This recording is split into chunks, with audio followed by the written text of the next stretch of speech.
The Timeline is a Blue Wire podcast. Now, you guys are the first team to clinch a playoff spot. Considering you guys went to the finals last year, what does it say about your squad, the way you have continued this excellence this season? I mean, that's our motto. We just want to get a little bit better every day. We know what we're working for. We work hard towards it. So playoffs are upon us, and we're looking forward to it. And, we don't want to fall short again.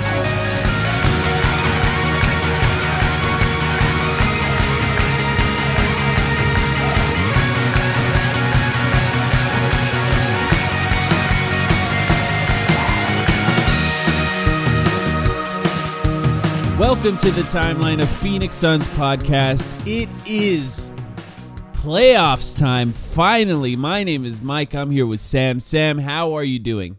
I am doing fantastic, Mike. We're here.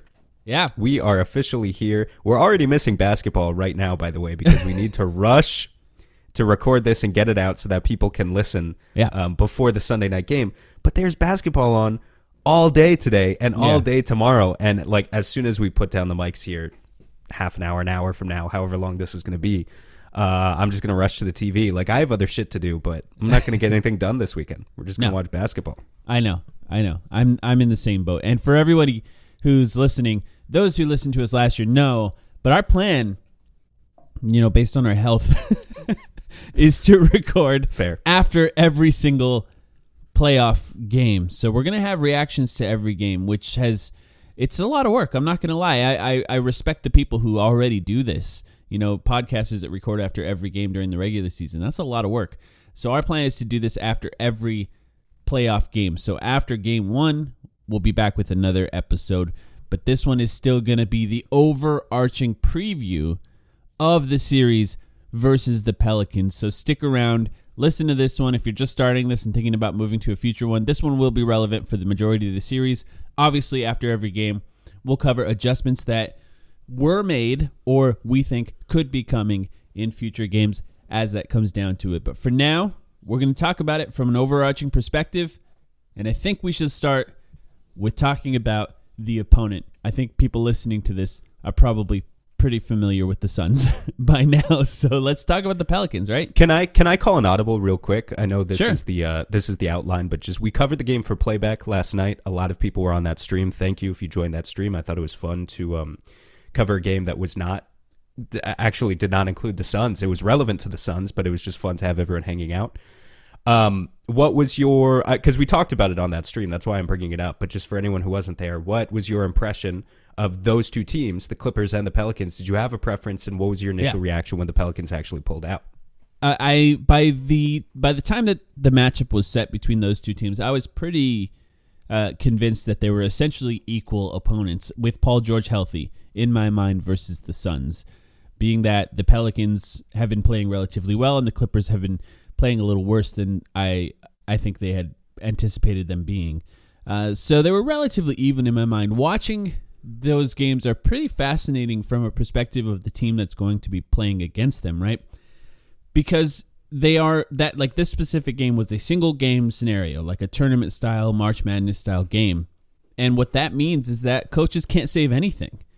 They have to throw out anything that they think could help them win, which for the Clippers meant playing like six guys in the second half and going small to start the half and just getting rid of the bigs entirely. And for the Pelicans, that meant a lot of minutes with Larry Nance Jr., taking their bigs out of the rotation. Two of their starters essentially were out of the rotation in the second half of that game in order to counteract what the Clippers were doing against the Pelicans. And I think both of those things were pretty fascinating, but they also revealed some weaknesses, I think, in both of those teams that made this, preparing for this conversation for you and I, a little bit easier and a little bit more interesting, I would say. What do you think? Sure. I mean, I understand for sure what you're saying about the elimination game aspect of it, so that heightens the importance all around it. You still try to not take too much from a one-game sample size, if you understand what I'm saying. But that being said, like down the stretch of that game, the half-court offenses slowed down and struggled on both ends. And for sure, I was impressed by the Pelicans' resolve their resilience mostly to come back in the game at all. Because after the Pelicans took the lead in the third quarter, I kind of thought it was over. And I was kind of rooting for the Clippers, the entire time, just because I don't think, as we cover this team here for the rest of this episode, I don't think the Pelicans have a talent advantage over Phoenix at all, but I do think they match up better. I do think they match up better in some specific instances. So I was rooting for the Clippers. Credit to the Pelicans for pulling it out. That guy Willie Green, he might actually be able to coach. Who knows? But and I think that's going to be one of the things, obviously, that we're watching here over a series for sure. He knows the codes. He knows the background on this team. When I began my research early this morning, I'll be honest, for this podcast, I threw everything out before the All-Star break as far as stats goes for this Pelicans team. Did you do the same? Well, there are certain stats that I have here that are full season for them. Right, but if you're talking about, and we'll get to those eventually, it's like player-specific ones, guys who are healthy. Right. Sometimes it's relevant. But for the most part, like team stats, like, what's their net rating, like exactly. how they do. None of that mattered, right? Yeah. I looked at post All-Star break for all that stuff. Post CJ trade is really what we're looking at. Yeah. They fundamentally changed the way the team is built at the trade deadline by trading big pieces for them for the guy that is essentially highest in usage rate, playing, in my opinion, out of position in CJ McCollum, putting essentially a shooting guard at point guard for their team. And I think that's all that mattered. So let's go through some things that we researched and just talking about who the Pelicans are so far. Just some quick stats, and I'll let you talk about your impression of them. Since All-Star, they're 10th in offensive rating, 13th in defensive rating, meaning if you think about their place in the standings so far, they have played better than that, and they needed to because of how they started this season. They needed to play better than that in order to even make the play-in, which of course they did, and now they're in the playoffs. 9th overall in net rating since All-Star break. Admittedly, the team stats post All-Star break are a little bit, I don't know, like the Suns stopped trying at a certain point, for example, and other teams may have too, depending on where they were in the standings, but I think mostly the Suns. It's funny you say that because the Suns were still top 5 in net rating post All-Star break, much of that without Chris Paul as well. but I know what you mean. There are certain the Celtics with ups and downs. The Celtics passed the Suns in net rating in post All-Star break because the Suns just stopped playing their guys at a certain point, and it's hard to judge. A lot of people use a lot of those stats to defend the Celtics, but I mean, they're skewed. There's flaws in them. Let's just say that. But still, 9th overall in net rating for the Pelicans is great. I mean, and it shows how well they've been playing. And that, I think, shows just a basic summary of how well they've been playing lately. What else did you look at when you were researching this team? Yeah, so a bunch of things I want to throw out here. First of all, these teams played each other twice since the All-Star break, since the CJ trade. The Pelicans won one game and the Suns won one game, and interestingly enough, both games were pretty decisive. I think it was a 15-point win for the Pelicans and then a 16-point win for the Suns. In the 16-point win for the Suns, there was no Brandon Ingram, but there was also no Chris Paul. So what's the overall balance sheet there? You know, again, it's like we're already dealing with small sample sizes and guys aren't healthy and yada, yada. So you try and take as much as you can from that, but at the end of the day, it's tough. Even the win for the Pelicans was missing guys on the Suns. I think Cameron Payne started that game, and I think Cam Johnson started that game as well. So yeah, he may have. There's really no fully healthy games that we've seen these teams play against each other to get a good feeling of it. And honestly, overall, if you look at most series, first round series right now, it kind of just feels like that with everyone. I don't know how many you could pick out where it's like you could really take a strong 4-game season series and say this gives us a good look of what we can expect, because there have been so many injuries. This season besides in particular, that, I think. Definitely want to draw attention to the starting lineup. You already mentioned the fact that CJ's their point guard. Yeah. The other thing that they did post All-Star break that I think, you know, anyone who watched, for instance, the playback stream with us last night should be aware of. Also should be aware of just if you saw the Suns games, because it's happened a couple times already. But Jackson Hayes became their power forward at a certain point in the season for the past 20, 30 games or so, really allowing them to double down on having a sort of rebounding and physicality advantage. Because traditionally in his career, he had been a center or a hybrid, hadn't played a ton of power forward, still not much of a floor spacer, you wouldn't really say. But pairing him with Valanciunas and Brandon Ingram now kind of sliding up to the small forward position, just makes them a huge team, especially with that starting lineup. And to that point, you talked about them being a top 10 offensive rating post All-Star break. What I thought was so interesting, they're top 10 in offensive rating. They're 19th since the All-Star break in true shooting percentage, which is basically to say that probably of all the playoff teams you put together here, I'm not sure if there's any team that's worse than the New Orleans Pelicans currently in the playoffs that's a worse shooting team than the New Orleans Pelicans. They struggle if you can reduce them down to just being a one-look offense and just needing the most efficient half-court offense possible. They don't have many three-point shooters. They've got a couple of guys who can definitely cook you in the mid-range, and CJ can cook you from deep as well. But 19th in true shooting percentage is bad. So you may be asking, how do they get to that top 10 offensive rating? Well, they were third in offensive rebounds since the All-Star break, and they were first in steals. And that's going to be a surefire way to get you there. Give yourself second chance opportunities by dominating you physically on the glass, and give yourself easy transition points by creating more turnovers than the other team. And you're going to be able to neutralize the disadvantage that you're at when talking about half-court offense. That's who the New Orleans Pelicans have been since the All-Star break. They're also 7th in transition possessions per game since the All-Star break as well. So when talking about steals, they're running off of that, and of course running off of misses as well. They're trying to get as many easy buckets as possible. And I think you can see them doing that against the Suns. The Suns have been really good against transition offenses throughout the season, and I think that'll tighten up even more once the playoffs start. So taking care of the ball, which is something the Suns are good at, and of course playing great transition defense are going to be two major priorities. Let's quickly talk about the players on this team as well, just to really set the table here. The starters, and the anticipated starters, at least to start this playoff series, are CJ McCollum, Brandon Ingram, Herb Jones, Jackson Hayes, and Jonas Valanciunas. So that's just to set the table. Those are the starters. They haven't played, I'll be honest, a ton of games together as starters, nothing close to what the Suns starters have played. CJ McCollum joining the team late, and Jackson Hayes and Herb Jones, I think, joined the starting lineup at times this season when they weren't always in it. And then beyond that, and I think this is where it gets interesting, we're talking about the main bench pieces of this team. You have Jose Alvarado, Larry Nance Jr., and then a bunch of question marks, I think. Devontae Graham, is he going to play? Maybe. Trey Murphy III, is he going to play? Maybe. Najee Marshall, is he going to play? Maybe. Yep. It's not a deep team, especially when you think about the fact that they may have to change up this starting lineup in order to keep with the Suns. They pulled both Jackson Hayes and Jonas Valanciunas in the second half against the Clippers because they didn't trust them defensively. And I think with guys like Chris Paul and Devin Booker, it's hard to imagine they're going to trust those guys defensively for the entirety of the series as well. Yeah. So it's not a deep team when it comes to good players. For sure. And, I will point out, I still think it's admirable that the Pelicans are even here without Zion. And what that means with respect to their bench is, like, Trey Murphy's a rookie. Jose Alvarado's a rookie that they plucked out of nowhere. Who else did you say? Najee Marshall is a second-year player. The fact that these guys are the 6, 7, 8, or maybe 7, 8, 9 guys in your rotation on a playoff team is respectable. Like, that, most teams that are composed this way shouldn't be here at this stage.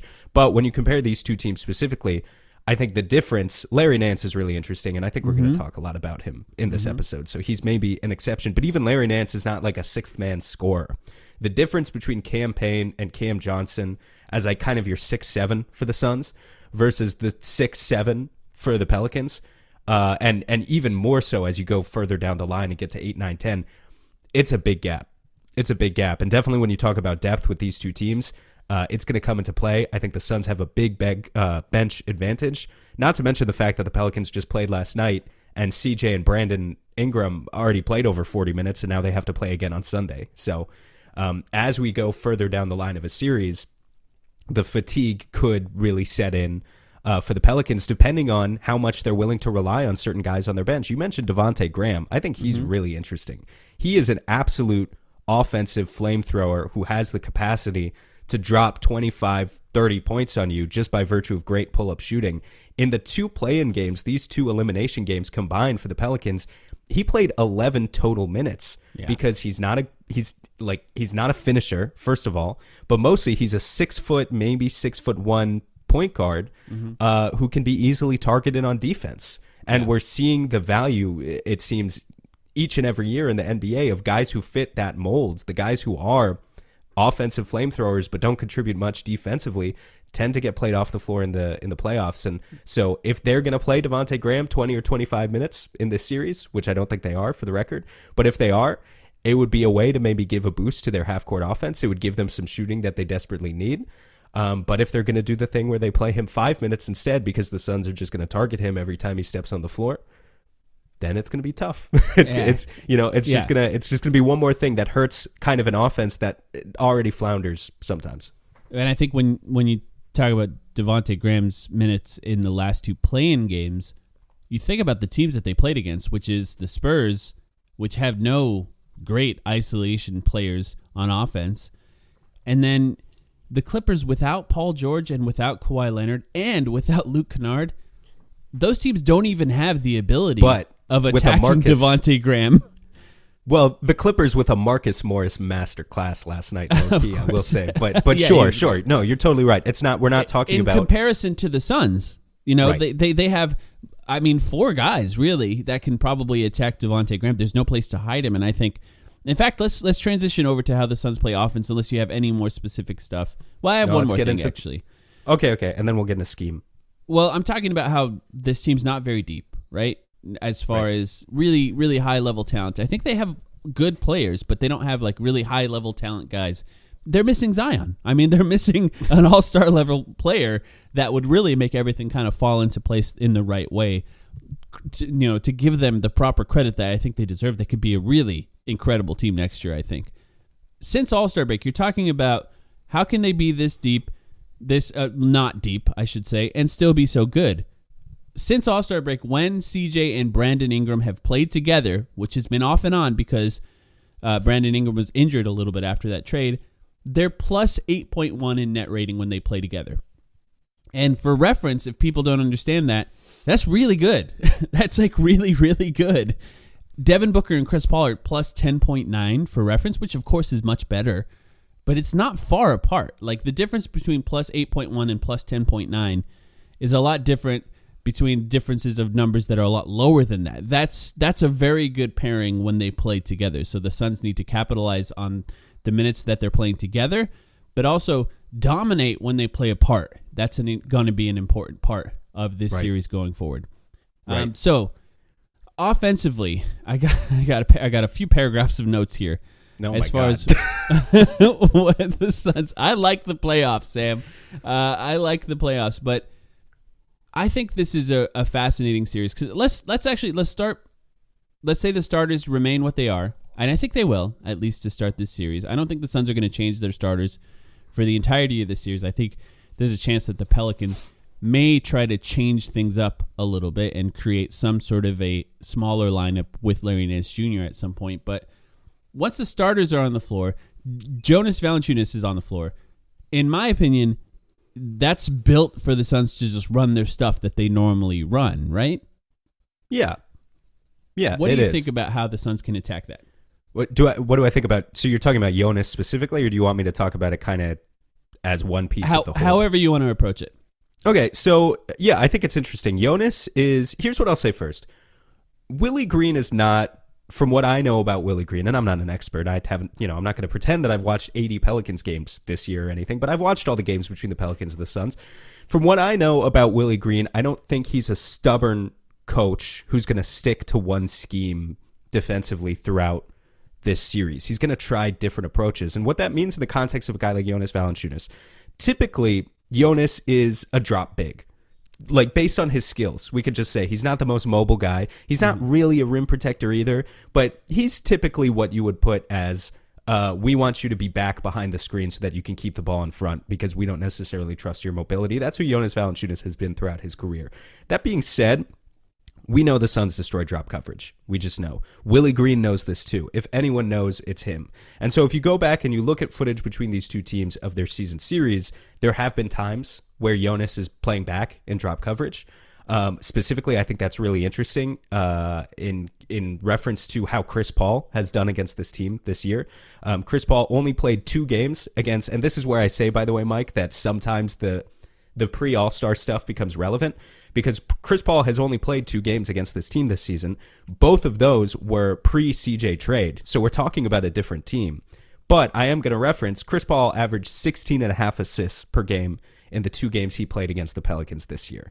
And I think specifically his ability to attack Jonas at the right moments when he's playing in a drop has a lot to do with a number like that. He's had traditionally a ton of success against it, and if that continues to be their approach for large portions of this series, he's going to continue to have a lot of success, even though it's true that we haven't seen him play since after the CJ trade. I don't think that changes kind of the math about that specific thing all too much.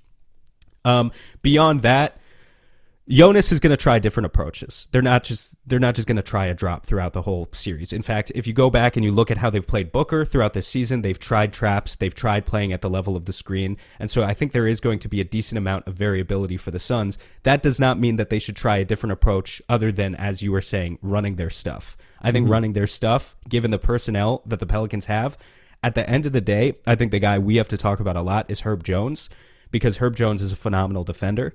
But Herb Jones is kind of the only great defender that at least that this Pelicans starting lineup has. Yeah.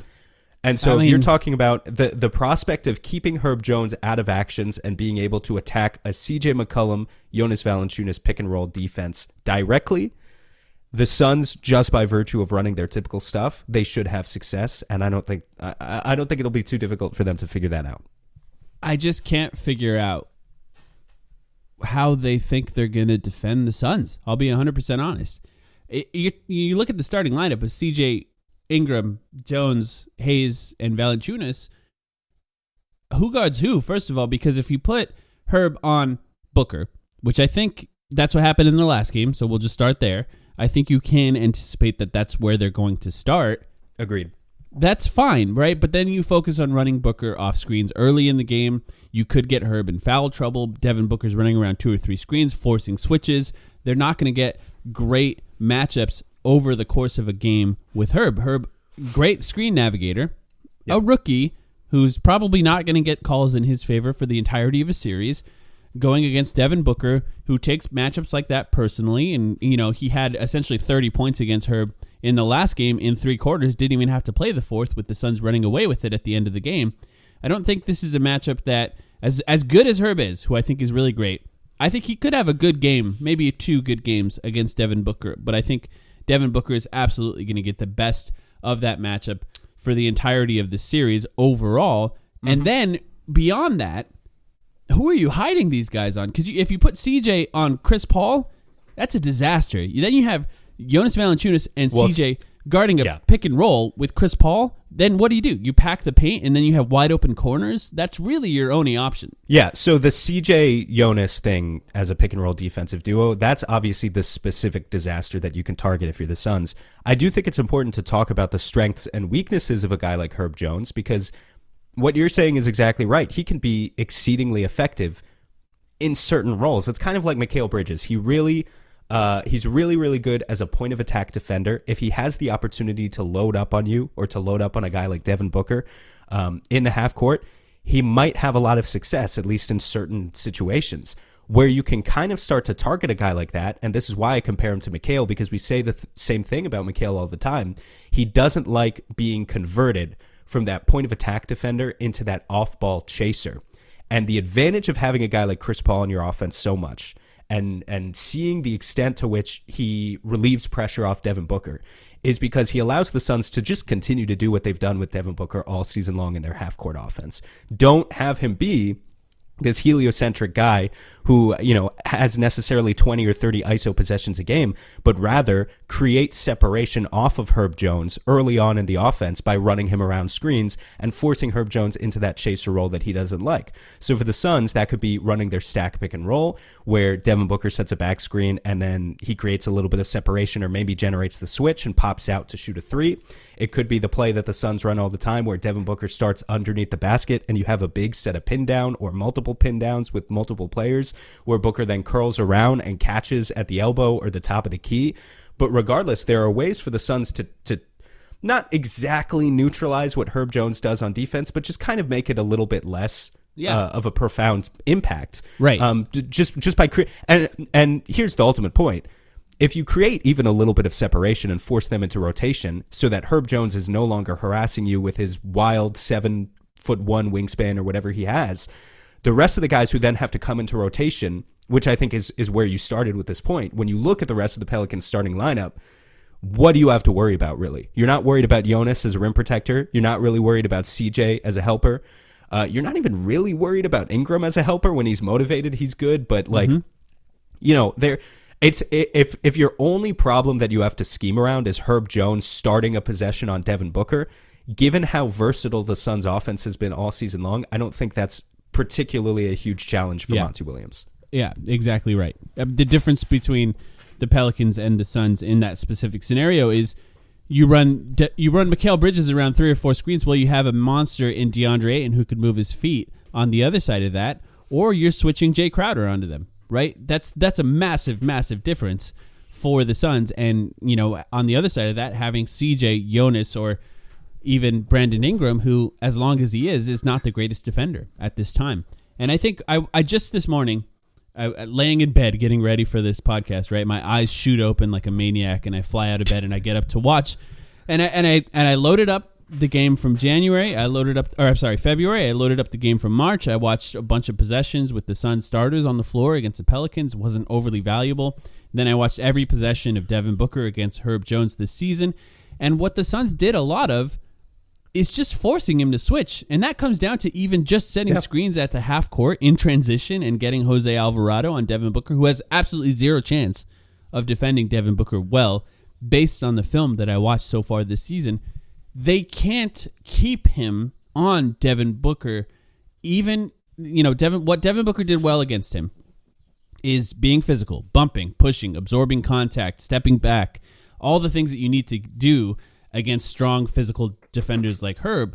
But beyond that, the Suns would just run him around a few screens, and then you end up with a bad defender on him. And even if they are content with taking Herb out of everything else, you could put Devin Booker in the corner and just run a spread pick and roll with Chris Paul. And if Herb helps, which I think he's going to want to do, then you swing that to Devin Booker with an advantage, whether it be a wide open corner or attacking a closeout, which is something Devin Booker is very, very good at, being that he can shoot mid-range, get to the rim, or pass to wide open shooters if they collapse. And I just think what is going to happen a lot in this series is when Devin Booker and Chris Paul are attacking, whether it be in the paint or from the mid-range, the defense of the Pelicans is going to suck in, and they're all going to pack into the paint, and then the ball's going to swing to the corners. And I think this is why Mikal Bridges is likely going to have a potentially massive series here, because who do you hide on Mikal Bridges, right? At times, I think it might be CJ, which with what we've seen from Bridges so far, that's just an attack and a shoot from mid-range, and he's gotten very well. He's one of the best in the league at shooting that mid-range at this point of his career.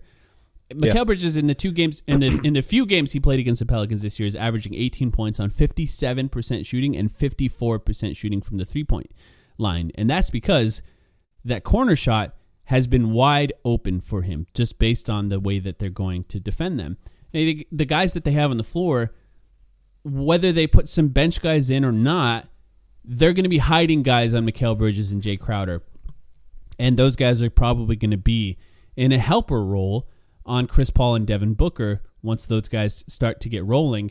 And those corners, those shots are going to be wide open. And what Mikal Bridges and what Jay Crowder do when they catch the ball from that position, in an advantage position, is going to be a huge, huge thing for this series. And I think it's a big thing for the Suns, because those guys have been very good this season. Yeah, I mean, you kind of look at this roster and you just get to take your pick of who you want to target. We've talked about the impact that Herb Jones brings, but on the other end of things, so there's that CJ Valanciunas pick and roll. There's Devontae Graham, who we already said is probably not going to play a lot, because forget Jose Alvarado for a second, who's also like 6'1". He at least is a pesky defender, but if Graham touches the floor, Devin Booker's eyes are going to light up. You've got Jackson Hayes as another option, who is maybe doesn't have the typical mobility of a 4 exactly that you'd want. You got your pick. You really have your pick. And so offensively speaking for the Suns, I don't think this should be too much of an issue. If they change it up, right? If they start to feel the pressure of the series collapsing in on them, and they go CJ, Ingram, Herb, maybe Trey Murphy and Larry Nance as some of their closing lineups, or the lineups that play a little more minutes. This is what they did against the Clippers, for the record. So if that's something that they start to do, I think that will be a little more interesting, because if they start switching everything, then I think it's obvious. I think you just attack CJ. You just go at CJ over and over and over again and isolate him on an island as much as possible with Devin Booker or Chris Paul and see what you could do there. And then on the other side of that, if they're switching everything and CJ ends up on DeAndre Ayton, well, we know what's going to happen there. They're going to swing it to DeAndre Ayton. And what I think the Pelicans are going to do in that scenario is immediately trap. And I think the double on DeAndre Ayton in the post, we've only seen a little bit of this regular season. I think it took time for teams to realize just how effective DeAndre Ayton has been in the post so far this season. I think Willie Green's going to know, right? I think he's going to come into this understanding that DeAndre Ayton has been ultra effective in the post. And once he starts catching it on switches, they're probably going to trap there. And I think it'll be really interesting to see what Ayton does. I think he's done a really great job so far this season passing it out to shooters, and that's another scenario where the defense will collapse and the shooters will make a big difference. So I just don't see a great counter for them. And look, we can't predict everything. Willie Green's a lot smarter than us. So there's going to be some things that happen in this series that we're going to have to react to. But based on what I can see so far, I can't really picture a counter to the Suns offense for the current iteration of the Pelicans as far as personnel that they have right now. It's tough for me to imagine. I don't see a 7-game series counter. With that being said, you mentioned Larry Nance. I wanted to save most of the Larry Nance stuff actually for the other end. So are you ready to move on to defensive? Yeah, let's take a quick break right now. Okay. And then come back and we'll switch to defense, and then we'll go over what we think are the basic X factors for this team so far. So we'll take that break and we'll be right back. Listen, life's all about leveling up. Whether you're handling business on the field or kicking it in your zone, you like to celebrate with cigars that match the moment. That's why you should link up with Famous Cigars to bring you a wild deal. Right now, you can grab 8 premium cigars for just $8. You heard that right. 8 top-rated cigars at $1 a stick. Top quality brands like Oliva, Romeo y Julieta, and Davidoff. Handpicked just for you and worth over $80. Hit up famouscigars.com/cam and lock in this exclusive deal. While you're there, check out their insane selection of premium cigars, all shipped fresh and fast from their massive 20,000 square foot humidor.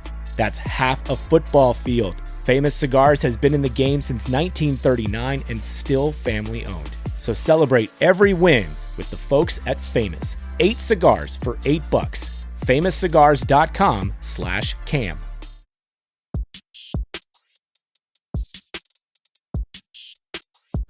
All right, we covered the basics of the Suns offense versus the defense of the Pelicans. Let's talk about how the Suns need to play defense against this team, because this is actually kind of an interesting team in that there's multiple what you would describe as Suns killers on this team.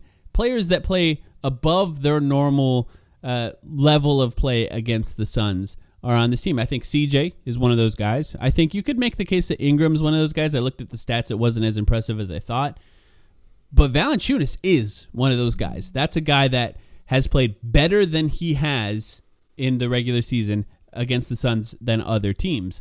So it's kind of an interesting thing as far as figuring out how the Suns defend this team. What was your first impression when thinking about the Suns on defense? Jonas is certainly I know we're not exactly at the X Factor point, but he has been a pain in the Suns' ass historically, and not even just talking about the Pelicans specifically, but also talking about his time with Memphis. In fact, Jonas's last 3 seasons against the Suns combined, his last 10 games, he has averaged 18 points, 12 rebounds on 60% shooting in those games in less than 30 minutes. So It's about physicality. It's, I'm not saying anything new there, but obviously Ayton having to match his physicality to an extent. Jackson Hayes will play a role as well. And then, at the end of the day, the difficult shot making of CJ and Brandon Ingram, we know what they're capable of when they're at their best. CJ can come around screens, and if you're going to be in a drop, he can hit the pull-up three. Ingram has the length to where he can get his shot over just about anybody, with maybe one critical exception of a guy on the Suns who, we're going to have to talk about. So they have weapons. We've already said they're maybe not the most deep team, but offensively they have weapons for sure. Let's. I want to talk about what they do: drop, switch, trap, that kind of thing. But let's quickly just break down the options as far as who defends who. Just to start, the Suns are probably going to switch a lot, but I want to talk about this because this team actually presents some interesting challenges as far as defensively. Because essentially, you're talking about who does Mikal Bridges guard, right? Let's just start there. Because there's two options, and I'll go through them both, and you could agree or disagree with me on these. If Mikal Bridges guards CJ McCollum. So he starts on CJ McCollum. Then you go CJ, Mikal, Brandon Ingram, Jay Crowder, we're assuming. And then you're hiding Chris Paul on Herb Jones. And Jackson Hayes has Devin Booker on him. I mean, right? That's kind of what you have to do in that scenario. And then you have Ayton, of course, on Jonas Valanciunas, which of course is the same in both of these iterations. The other option is Mikal Bridges on Brandon Ingram. Then you have Devin Booker on CJ McCollum here in this scenario, which essentially is Devin Booker on a point guard, which rarely happens. Then you have, of course, Mikal Bridges on Brandon Ingram. Outside of that, you have Chris Paul still hiding on Herb, Jay Crowder on Jackson Hayes, and Ayton on Jonas Valanciunas here in this scenario. Those are the main two options for the Suns. They can play a little differently. They can have options of Jay Crowder on CJ. They can put Jay Crowder on Jonas and have Ayton on Jackson Hayes roaming the paint. Those are other sort of more gimmicky options that you could do there. But the two main ones are those iterations there. Let's start with Mikal Bridges. Who do you think Mikal Bridges should start on against this team? Under normal circumstances, based on the types of matchups that Mikal has taken this year, we've seen him take a lot of lead initiators a la CJ. But I'm going to go against that logic for this matchup and say that he's going to be the one who should take Brandon Ingram, because that's what I was referring to before. The only guy on this roster who can block Brandon Ingram's shot potentially, and you don't even have to block it, you just have to contest it, would be Mikal Bridges. And specifically, that saves Devin Booker from having to be in kind of a physical rebounding battle with Jackson Hayes throughout the evening. You can save Jay Crowder for that instead. It frees up Jay Crowder to help off of Jackson Hayes in a lot of scenarios, because we know that Hayes is not much of a floor spacer, so he can really focus on helping on defense, plus boxing out to get the defensive rebounds. And then what that does is, do you want me to keep going through everyone, or do you want me to just focus on Mikal here? Yeah, no, that's fine. Then what that does is really it forces Devin Booker against CJ on the perimeter. But given Book's defensive improvement on the whole this season, I think it's a battle he's prepared for. I think it's definitely one where you're trusting Book to show just why his defensive improvement has been so critical to this team and to the extent that it has. But I think he's ready for that, and I think that will all flow out of an initial assignment of Mikal being the guy who checks Ingram. I think it's interesting. I went back and watched some of the games I was talking about earlier, and the game without Jay Crowder, Mikal Bridges started on CJ, and Cameron Johnson started on Ingram. That was Ingram's best game against the Suns this season, with Cameron Johnson guarding him. It's not 32 points or something like that, right? I think it was 28, if I'm not mistaken. Okay. Maybe it's higher, but I think CJ killed him in that game too, though. That's what's funny about it. Exactly. Yeah, exactly. And so the strategy against CJ, I think, is more about a team defense thing and what they do there. So if we're saying, and I think I agree with you, although I'm not sure. I think it depends on, I need to see it first. But if we're starting with Mikal Bridges on Ingram and Devin Booker on CJ, one of the things that CJ did so well this season is shoot around the drop, right? So if you have a drop and you have a screener screening Devin Booker, then you have space between CJ and Ayton, essentially. And that space is what allows him to get his shot off. And Mikal Bridges is better at navigating screens. First of all, he has the arms to contest the shot even if he does get screened. But also he's just better at moving around it. Devin Booker, although Devin Booker has become a really great screen navigator, he's nowhere close to Mikal Bridges, obviously. Mm-hmm. So if you're starting with Devin Booker on CJ McCollum, I think the Suns have to operate a little bit differently with DeAndre Ayton. You have two options. You can bring Ayton up in a higher drop so he's more capable of contesting CJ's shot if he shoots around the screen, or you can switch. And what happens if you switch is you end up, at least briefly, with a moment of Devin Booker on Jonas Valanciunas. The Suns can switch out of that, switch Devin Booker onto somebody else's man, which in this case would likely be Jackson Hayes, and Jay Crowder comes in and covers for them. I think this is the main thing, because I think if you have Mikal on CJ, you could start in the drop and have Mikal just fighting through it and see how well he can fight through that once the focus is intensified. You could even bring Ayton a little bit higher on that drop. But I think with Booker, it's going to be a little bit harder to do that because he's just not as good at navigating screens. So I think I agree with you that I think we might end up in a place where Brandon Ingram is guarded by Mikal Bridges to start. But I think to start this series, the most likely scenario is Mikal Bridges is on CJ, and they're going to test the extent of that drop coverage with Ayton dropping lower around screens and Mikal Bridges fighting through it and see how well it works at first and then switch to Ingram with Mikal Bridges on him if that doesn't work. So theoretically, if we went with the thing you were saying where we play Ayton in a high drop, right? Yeah. I mean, it almost surprises me to hear you say it, I guess, because, like, aren't you CJ's number one hater, if I recall correctly, or one of his part of his hate group? You send him hate mail, right? No.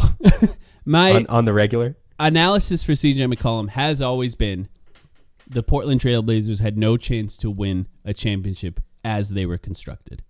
It's when just you're talking about me. the Pelicans, yeah. You have to start with how you defend their best offensive players, regardless of who they are. And right now, they're Brandon Ingram and CJ McCollum. I mean, no, I'm with you, but like he's, you know, what's funny about CJ is in Portland he was this. Their offensive philosophy was we're just going to maximize the number of pull-up threes that we take, right? It was Lillard doing that, it was CJ doing that, Anthony Simons doing that, whoever. Then he comes to New Orleans and he still takes a lot of threes, but like one of the cool things about watching CJ over the past 20 games or so is to watch him become more versatile and to basically decide, okay, I'm going to pick apart drop coverages, not necessarily by coming around the screen and taking the three all the time, but putting my EJ cap on right now. But I'm going to, take a couple steps in and go for the 16-footer instead. Now, if Ayton plays a step higher, still in that drop coverage, he's still neutralizing the mid-range for CJ for the most part. And do you really believe that CJ is going to be the difference maker in a half-court offense? Like, he's going to hit enough pull-up threes over a 7-game series to beat a team like the Suns? Do you really believe that at the end of the day? I'm asking you sincerely. It's not like here's what I think. If you're capable of fully taking CJ out of the offense as much as possible, this series can end in a sweep. I think you might be right. Yeah. And that, to me, you can start there. As good as Brandon Ingram has been, if you're saying Ingram has to score as much as possible against Jay Crowder, but we're taking everything else away from them, that's not a bad scenario. That's Jay Crowder. That's not. It's not Terrence Mann. As we just saw, it's a different scenario, and so it's not necessarily that I think that CJ could win the series on pull-up threes. It's just that ending the series as quick as possible might have a lot to do with how well you contain CJ. Right, because we've already seen the relative lack of strength. I mean, neither of their backup point guards can come in and offer that offensive relief. It's all on CJ. So, I mean, if you do take him out of the game early on, and he already shouldn't be playing the position in the first place, the series is over. Yeah. I think the Clippers did a lot of interesting things because one of the things the Suns could do is go small on this team, and the Clippers actually utilized that to perfection against as far as defensively, I should say, against the Pelicans. Yeah. They just couldn't score. The difference is the Suns could potentially go small with Chris Paul and Devin Booker on the floor, or even at times without Chris Paul on the floor and Devin Booker at point guard. And I think that would really frustrate them, because once you start switching on CJ, it's all about isolations. And if you just force him into a tough isolation, even if he hits them, that's not great for their offense. I think he ended that game with 1 assist against the Clippers, maybe 2. And look, if you could force him into a scenario where he's not playmaking for anybody else, he's just taking difficult shot after difficult shot, that's a massive advantage for the Suns. I could see a scenario. In fact, I adjusted our minutes predictions for B-Ball Index and reduced JaVale McGee's minutes and increased Torrey Craig's minutes, because I could see scenarios where the Suns go small against this team, especially if they're struggling to contain them offensively. So as far as containing CJ, you have options there, but if it's just starting with a basic drop without the intent to fully fight through screens, then I think he can get going a little bit, which makes everything a little bit more difficult. So I'm very, very interested to see how they defend them. I do think there's a chance when CJ's on the court, or even when one of CJ or Brandon Ingram is on the court and the other one isn't, that the Suns just hard trap, and force other guys to make decisions with the ball. Because who else is going to do it at this point? Who are you really counting on? Again, like, if Devontae Graham's not going to play, he was one of their best shooters, or one of their best self-creative shooters. Outside of CJ McCollum, there's not another shooter on this team. Trey Murphy III, I guess, is like a spot up basic guy, can hit corner and can relocate up to the wing. Like, he can hit those types of threes. But you look at the entire rest of this team, if CJ's not on the court, who's shooting? Herb Jones? Yeah. You know, Jonas can hit them sometimes. Jackson Hayes isn't going to hit them. Alvarado's not going to hit them. Who else is there? Mm-hmm. You know, so if Devontae Graham's going to play 5 minutes, I mean, the amount of help defense that you can play on this team, too. We saw Tony Snell check in for 4 minutes last night. I guess theoretically he can hit a 3, but he didn't make the one that he attempted. I think he was a -9 in the 4 minutes he played last night. Mm-hmm. So, you know, just in general, like, CJ's floor spacing, he does a lot for them, but he's going to play 40 minutes, and then there's going to be another 8 minutes where they have 0 floor spacers on the floor. That's a really tough look, too. I want to talk specifically about the scenario where Larry Nance just like plays 25 minutes and they reduce Jonas's minutes, because Jonas's physicality is really, really important for this team. But what if you're just, to go to the other side of the floor again, what if you're just abusing the CJ Jonas pick and roll defensive duo so much that Willie Green throws up his hands and says, okay, we are going to pull him early and we're going to play Larry Nance for 25 minutes. That maybe makes their defense stronger. What does it do to their offense, which is already, as I said way early on in this episode, it's a one-shot offense that relies on generating second-chance opportunities in order to score. What happens now when you replace Jonas Valanciunas, who averages like 15 rebounds per game against the Suns this season, with Larry Nance? Are they able to generate anything out of that, or do the Suns just have counters after counters? So that's an interesting scenario. If that ends up with with DeAndre Ayton on the floor and Larry Nance on the floor, you're probably fine. But the minutes where Larry Nance is on the floor and JaVale McGee is on the floor, that's a little scary to me. I actually think JaVale tends to do a little too much, right? He'll come out a little too far contesting shots and leave the offensive rebound open. He'll foul guys, and that's a little scary, I think.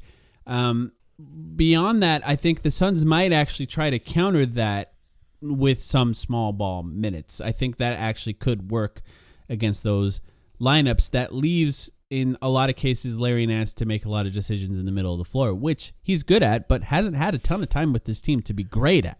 I would say that they're not really fully locked in. Yeah. Hasn't really done it with this team. This is one of the premier, at least the thinking was last year, I would say, one of the premier short roll guys in the NBA. Wasn't really utilized in that way in Portland by Chauncey Billups at all, and still hasn't been utilized by that way in New Orleans. If you look at his assist numbers, he has literally more turnovers than assists since joining the Pelicans. Yeah. It still seems like, I think Kellen on our playback put it well. It still seems like he doesn't quite know what he's doing on this team yet. Like, he doesn't quite know what his role is. And if that's solidified by the end of the series, that would be huge for them, and it would be a little bit tougher for the Suns to figure that out. I do wonder what extent they're willing to go to try to isolate and attack Chris Paul. Because, look, Willie Green was on the team in the playoffs last year. He saw what worked against the Suns in the finals, and it really wasn't until the finals that a team was capable of finding ways to put Chris Paul on an island. And I think there is a scenario where they try to do that. They try and force switches with Chris Paul. The Suns, I think, are more prepared to counter that than they were previously. And I think that might mean hard traps immediately. So say Chris Paul gets switched on to B.I. B.I. dribbles once, turns his back on Chris Paul to start backing him down. Immediately, the Suns send a second guy as soon as he starts dribbling, right? And that forces him to make decisions. Ingram has become a much better passer this season, testing the extent of his growth as a passer against a team with as good of defense as the Suns, with Mikal Bridges on the other side of that. If they throw Jay Crowder at him, I think will be an interesting test of that, and because I'm not sure they have the right guys to really attack Chris Paul.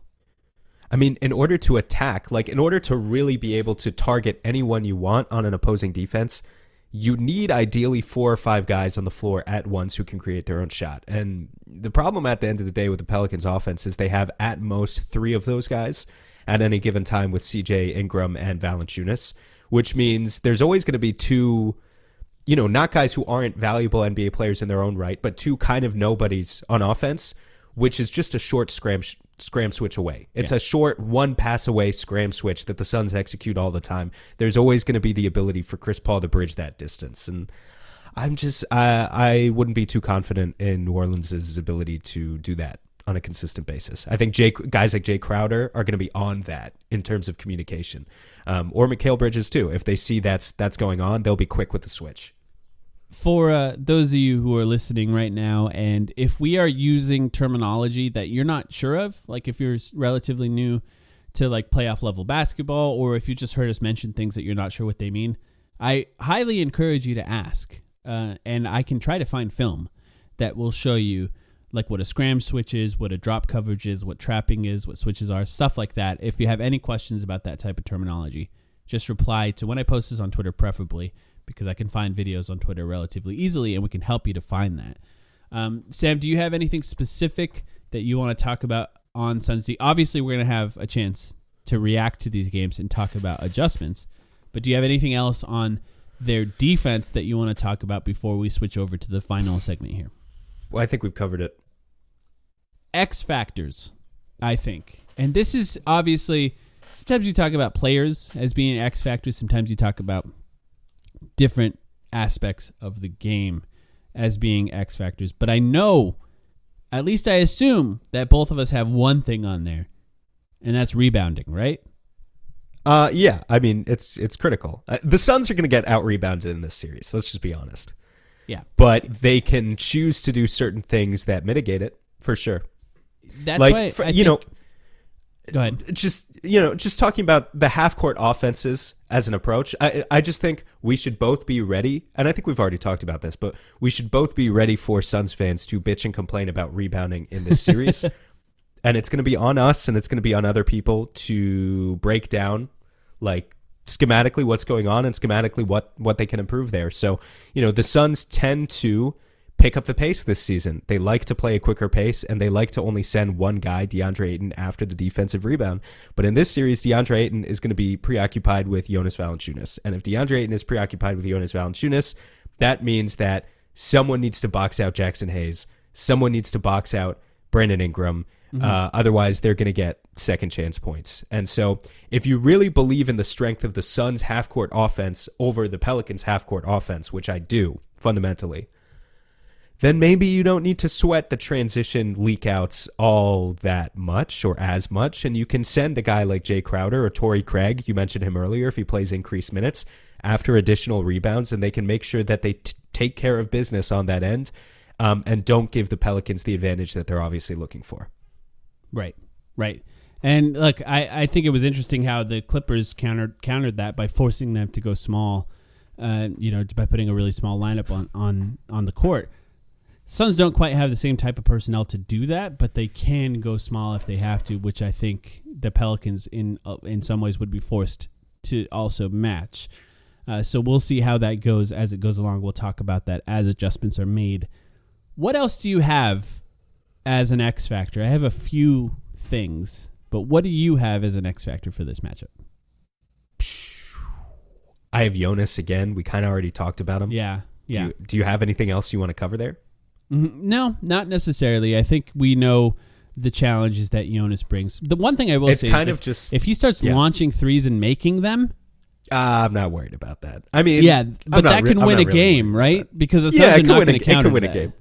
No, that could totally win a game, especially like if he's matched up on JaVale for minutes, and we know JaVale is, if there's anything JaVale's not good at, it's guarding like a spacing five.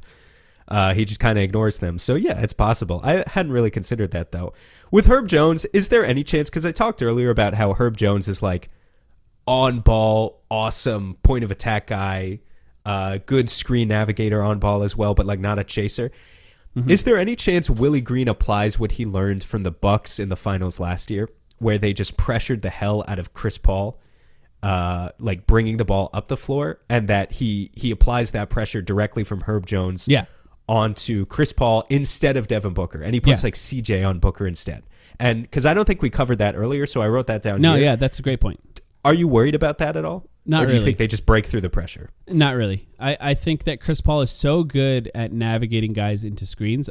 And the other thing is, if they try to put the defender on Chris Paul for like 90 feet, right, just chasing him around the court, the Suns have clearly made plans to counter that. That could be Devin Booker bringing the ball down. That could be Jay Crowder bringing the ball down. Right. And then Chris Paul catching it at the other end of that, and then running his man into a screen there. But the point they'll start him in the corner in those sets. Yeah, and the point is, in that scenario, not allowing them to take time off of the clock in order to counter that. So I think that the Suns are pretty prepared for that, and I think they spent all season preparing for that in a way that they didn't do last season. They really focused on. In fact, I remember in our preseason preview of the entire season, we mentioned the stat that Monty Williams talked about. They're tracking the total number of dribbles for Chris Paul and Devin Booker, and they saw that the more dribbles they take throughout the course of a game, the more tired they were at the end of the game. And look, it led to them being one of the best clutch teams in the NBA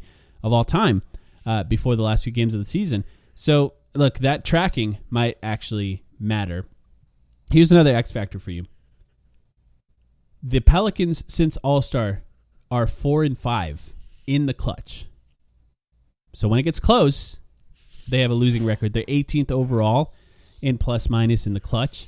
So, look, it is what it is. All season, the Suns have won games that maybe they even shouldn't have won by most metrics, by being better at the end of a game. And this team has lost. The Pelicans have lost in the clutch more often than they've won, and they're relatively new. The Suns have the continuity, right? They're prepared for those clutch situations. So I think that once it comes down to it and things get a little tight at the end of games, that specific stat is going to stand out a little bit. The Suns have to prove why they've been that clutch team all year round, right? At the end of the day, as our friend Kellen Olson would say, you got to go to Bucket City. Hard games, last few minutes. That's what he was joking about guys like Marcus Morris yesterday with the Clippers. You got to go to Bucket City. You got to make tough shots. And not all visas are validated. Not all passports are stamped when you try to go there. There's a difference here. There's a gap. And when we talk about the gap is going to show in the final 5 minutes. If you're a Suns fan and you're trying to be confident of anything about this team, you should be confident about that. Yeah. What else you got? I'll be honest with you, man. I don't have anything else obvious here in terms of X factors. I got a few things. I think we covered everyone at least to the surface level that I wanted. But I'll hear out your thoughts. The benches. Throw me other stuff. Yeah, I mean that's for sure. The benches. I mean, the Suns have a good bench, and they're probably going to play three guys off the bench, and we haven't talked about it yet. But Landry Shamet left practice with a foot injury. Mm-hmm. And so we're going to factor him out of this, at least to start, until we know any sort of update on that. But that means that the Suns are going to play probably Cam Johnson, Cameron Payne, Torrey Craig, and JaVale McGee is in there as well. But I'm talking about those guys as far as on the ball that are going to be big difference makers. The Pelicans have one guy, I would say, that I'm fully confident in playing relatively well over the course of this series in Larry Nance Jr., and he hasn't played with them a lot this season at all because of his injury. And we just talked about how he's still kind of finding his role on this team. So the Suns bench needs to really capitalize on the time that either they're splitting up CJ and Ingram, or if they play any time with both of those guys off the floor, the Suns bench needs to capitalize on that. So that's a big one. You have anything else to add for that one? No, just 100% in agreement, and not super worried really about the gap between those two. Right. Yep. It's important though. And then the last one I think is Mikal Bridges. Mikal Bridges is he could make a case for maybe the third best player in this series or MVP of the series. Right, exactly. The type of guys who try to say this is the MVP of the series when they're looking at really what they're talking about is an X factor.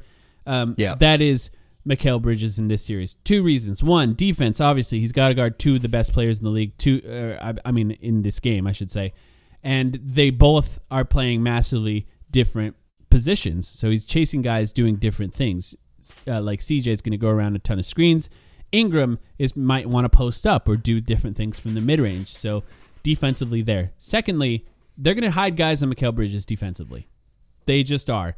And when they start packing the paint on offense, as I've talked about, when the Suns are on offense, and the ball swings over to Mikal Bridges, if he has a couple games where he's scoring 25-plus points, that they're just going to really struggle to defend the Suns when they try to counter that because there's just no options when Mikal Bridges is on like that. So I think he is the last one that I want to mention as a key piece in this series. Mikal's got the mid-range that definitely CJ can't block or anyone else. Ayton's got the hook. Crowder's even got the floater. The entire system was built for this, 5 guys who can self-create, at least to some extent, makes for a difficult offense to stop. And so, we could talk about scheme, like we could talk for another hour about this stuff, but at the end of the day, I think it goes back to what we said at the beginning. This team was built to get to this point where you trust in the work that they've done to get here. And now we'll see it laid out in front of them. Yep, that's right. Yep, and I think we're there. The Suns start the playoffs. I hope people get a chance to listen to this one. No predictions coming from you for this one? I Absolutely know you hate not. I don't do that. Like my predictions are more scheme-based or how I expect them to play. You hate accountability. That's all it is. I don't like the idea that things are predictable as far as wins and losses because, look, that takes all the fun out of the sport entirely. It's more fun to try and figure out, for me, the details of how things get to where they are. That's a lot more fun for me. So, yes, we'll be back after game 1. Have fun watching this game. We're very excited to watch this one as well. And we'll record after that. We're also doing Game 3 on playback for Patreon. If you want to join our Patreon, you can. We had a lot of fun with everyone in the play-in game. And if you want to watch with us once the Suns go to New Orleans, join us on patreon.com/thetimeline. We appreciate you guys, and we will be back very, very soon.